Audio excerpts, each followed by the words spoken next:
제가 제 부모를 생각해 보면은 뭘 해라 마라라는 얘기를 거의 안 했던 것 같거든요. 사실 물론 뭐 집안의 특성일 수도 있겠습니다만 요즘 부모들은 정말 시시콜콜한 거 하나하나 다 챙기고 뭐 살펴보고 뭐 점검하고 막 이런 차이점이 좀 있는 것 같아요. 양극단이죠. 예. 일일이 다 참견하는 부모님들 계시는가 하면은 그저 그냥 내버려두는 부모님들도 계셔서 양극단으로 갈리고 있기에는 꼭 시대 차이로만은 볼 수 없다. 그렇죠. 예. 예, 언제나 그래 왔을 것이고요. 그다음에 이제 또 하나는 얼마 전에도 제가 초보 부모의 육아 효능감과 관련된 연구를 지금 현재 진행을 시작했는데요. 이제 그분이 어떤 분이 회의에서 그런 말씀하시더라고요. 교수님 너무 황당하다고. 저도 부모가 처음인데 어느 날 제가 자랄 때는 저희 부모님이 열심히 공부해서 직장을 안정되게 얻으면 되고 이것만 얘기를 계속 하셨는데 어느 순간 내 배 안에 아가가 들어있고 그다음에 애가 태어났는데 얘를 도저히 뭐라고 이해할지도 모르는데 너무 황당한 느낌이 든다. 이런 얘기를 해서 이렇게 생각하시면 될 것 같습니다.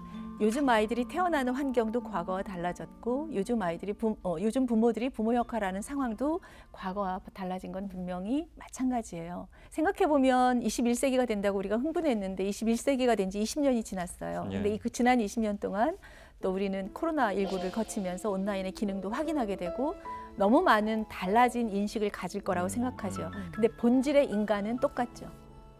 그러니까 그 본질의 인간이 필요로 하는 요소는 변함이 없다는 겁니다. 그래서 환경은 변화했지만 그 안에 담긴 인간은 같은 필요를 느끼고 있기 때문에 아이라고 해서 특별하게 대우해야 한다기보다는 우리 아이도 나와 똑같은 사람이다라고 생각하면 이 아이에게 부모로서 어떻게 역할을 해야 하는지에 대한 그림이 조금 더 구체적으로 보일 수 있지 않을까 이렇게 생각하죠. 네. 그리고 또 요즘 아이들 보면요. 미디어 노출이 좀 과해서 이게 좀 문제가 아닌가라는 생각도 듭니다. 저도 친구 아이들이랑 식당을 갔는데 앉자마자 태블릿 PC에 만화를 켜서 보여주더라고요. 그래서 너 그렇게 하면 안 되는 거 아니냐 이렇게 얘기를 했더니 이렇게 하지 않으면 밥 한 끼도 제대로 먹지 못한다고. 그만큼 육아가 너무 힘들다고 하더라고요. 아이를 조용히 있게 만드는 수단으로 보여주는 거예요. 네, 그렇죠. 안 그러면 뭐 얌전하게 케어하느라 모두가 식사를 못하는 상황이 되니까. 근데 저는 그거 보면서 물론 이해는 합니다만 너무 이러다 중독되는 거 아닌가, 그런 아이들이 너무 많아지는 게 아닌가 이런 걱정도 좀 되더라고요. 두 가지 차원의 질문으로 나눠볼 수가 있는데 미디어를 어떻게 사용해야 되는가를 부모들이 어떻게 알고 있어야 되는가에 대한 부분과 그다음에 어른들이 좀 편하게 식사하기 위해서 미디어를 수단화해서 아이를 통제하는 수단으로 쓰는 게 맞는가, 이 두 가지 관점에서 말씀을 드릴 수가 있는데요. 첫 번째를 먼저 말씀을 드리면 어차피 요즘에 태어나서 성장하는 아이들은 두 개의 세상에서 성장할 수밖에 없습니다. 온라인 세계와 오프라인 세계.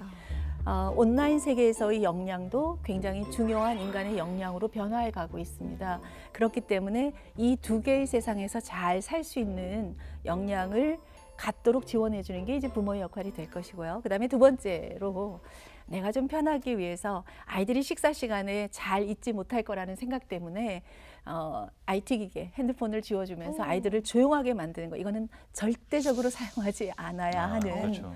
네, 왜냐하면 우리가 아이들을 일단 믿는 게 중요합니다. 아이들도 잘 앉아서 식사할 수 있는 능력을 가지고 있다. 그것을 어떤 연령의 층의 아이들이라도 말이에요. 그런데 다만 우리가 그 아이들이 어른들과 함께 식사할 수 있도록 기회를 충분히 그동안 줬었는가, 설명했었는가, 이 부분은 우리가 좀 다시 반성하고 생각해 볼 필요가 있습니다. 일단 아이들이 그걸 할 수 있다 이렇게 믿는 믿음이 중요하다 생각합니다. 저는 어렸을 때 학교 끝나고 놀이터 가서 저녁 6시에 밥 먹기 전까지 저는 정말 신나게 놀았었거든요. 그래서 이렇게 근사하시셨나 봐요. 근데 요즘은 놀이터 가도 이렇게 아이들 뛰어노는 소리를 잘 못 들어서 네. 그런 게 너무 안타까운 부분인 것 같아요. 그때도 분명 배우는 게 있거든요. 마냥 노는 게 아니라. 놀아야 배울 수가 있겠죠. 그쵸? 왜냐하면 우리의 삶이 날마다 똑같은 날이 없기 때문에 날마다 새로운 날인데 놀이는 날마다 새로운 걸 주죠. 답을 찾아가는 놀이를 안 하기 때문에 놀이가 삶을 배울 수 있는 굉장히 중요한 수단이라서 그래서 아동기 때는 잘 놀아야 된다는 얘기를 어른들에 간섭하지 않고 무슨 체험 활동을 통해서 놀이를 한다든가 무슨 놀이 프로그램을 통해서 놀이를 하는 그런 놀이가 아니고 아이가 자기 주도적으로 자유롭게 노는 것이 굉장히 필요한데요. 우리나라 아동 청소년들이 그런 놀이 시간이 현저하게 적은 건 맞는 것 같아요. 근데 개인적으로 놀이에 관한 연구를 하기 때문에 저희 학생들한테 좀 물어봅니다. 너희들 정말 안 놀고 성장했냐, 못 놀았냐 그랬더니 나름대로는 또 잘 논다고 해요. 말씀하신 대로. 그러면 도대체 무엇 때문에 우리나라 아동 청소년들이 이렇게 불편하게 느낄까? 네. 기본적으로는 문화가 많이 바뀌어지고 부모들이 훈육한다는 이름으로 아이들을 지원하려고는 하지만 네.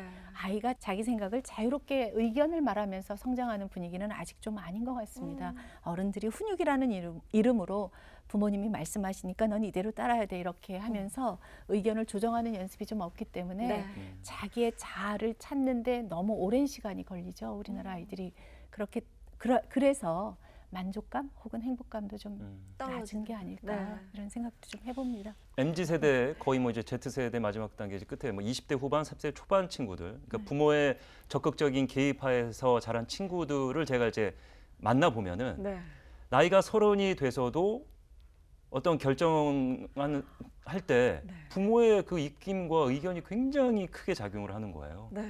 맞는 저만 말씀이세요. 느끼는 건 아닌 것 같아요. 제 네네. 얘기하시는 줄 알았어요. 아니요, 제가 아니요. 그랬는데 예. 결혼하면서 저는 좀 달라졌거든요. 아, 그 네. 전까지는 저도 굉장히 많이 좀 여러 가지 말씀하신 부분이 이유에서 있었어요. 부모님 말씀을 많이 들어보려고 할 텐데 아까 제가 우리나라 아동들이 자기의 자아를 찾는 시간이 너무 오래 걸린다 이렇게 말씀을 드렸죠. 네.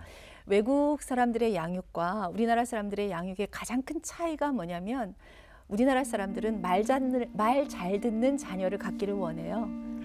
그리고 규범에 맞는 자녀를 갖기를 원하죠. 결국 학습에 따른 결과들인 거군요. 제가 그렇죠. 했던 얘기는. 그리고 이제 대학을 가거나 직장에 취업을 하면 그 다음부터 너의 자아를 찾아라 하는데 그때 굉장히 그래서 혼란을 많이 겪죠.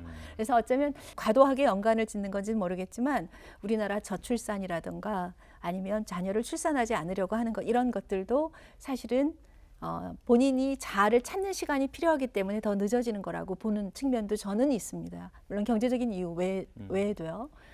근데 외국 사람들은 자녀를 양육할 때 어떻게 하냐면 우리랑 똑같이 힘들어해요. 그리고 얘네들 뭐라고 말하는지 잘 모르겠다. 호소하기도 하고 굉장히 어려워합니다. 그러나 이 사람들의 자녀 양육의 주된 목표는 네가 누구냐, 뭘 좋아하는 아이냐, 뭘 잘할 수 있는 아이냐, 뭘 하고 싶은 아이냐, 네 생각은 뭔데, 네 생각을 말해봐. 조용히 하고 밥 먹어. 이게 아니고 아이가 뭐라고 노래 부르고 하면 지금 노래 부르고 싶으니? 이렇게 묻는 거죠. 굉장히 다릅니다. 그래서 자아가 내가 누구인가를 알아가는 과정이 양육의 과정인 거예요. 그게 사실은 내가 부모한테 수용받는 느낌을 갖게 되고 내가 긍정적인 굉장히 중요한 사람이라는 느낌을 아이들이 갖게 되죠. 근데 우리는 일일이 시간을 줄여야 되기 때문에 빨리 선행해야 되고 빨리 공부해서 빨리 좋은 직장에 취업해야 되기 때문에 네 생각을 들을 여유가 없기 때문에 먼저 경험한 부모님 말이 더 좋죠. 실패의 시간을 줄여주기 때문에. 근데 조금 멀리 보면 이를테면 대학 졸업하고 그다음에 직장에 가서 적응하는 그 역량이 굉장히 그때부터는 부모님이 일일이 해주기가 어렵죠. 해주나요? 뭐 해준다는 이야기도 있습니다만은 그렇기 때문에 그 이후에 수십 년간의 삶을 본인이 자기의 삶을 지배하도록 하기 위해서는 아이가 어떤 생각을 갖고 있는지 다소 좀 어려우셔도 조금 천천히 그래서 옥스퍼드 대학에서는 슬로우 다운 패런팅이라는 예. 프로젝트도 하고 있습니다. 조금만 천천히 가보자.